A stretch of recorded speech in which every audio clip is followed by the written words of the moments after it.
Parappikulam dam கேரளாவில் இருக்குது. இது நம்ம ஐயா காமராஜர் கட்டினதுன்னு சொல்கிறாங்க. தமிழில் எழுதிக்குது. தமிழ்நாடு கவர்மெண்ட் தான் இதை வந்து மெயின்டைன் பண்ணுது. ஆனால் கேரளாவுக்குள்ளே பரப்பிக்குளம் டாப் ஸ்லிப் வழியாக நாங்கள் ஏறினோம். வந்து என்ன சொல்கிறது, காமராஜர் வந்து வாழல, எல்லோரும் வாழ்ந்துட்டு போயிருப்பாங்க. காமராஜர் வந்து வாழை வச்சுட்டு போயிருக்காரு. அவரை பாராட்டுறதுக்கு வார்த்தைகளே இல்லை.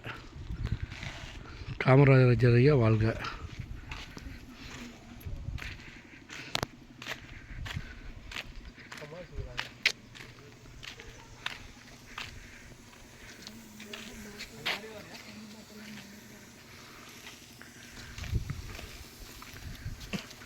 வீடியோவே எடுத்துட்டு ஒரு ஃபோட்டோ கூட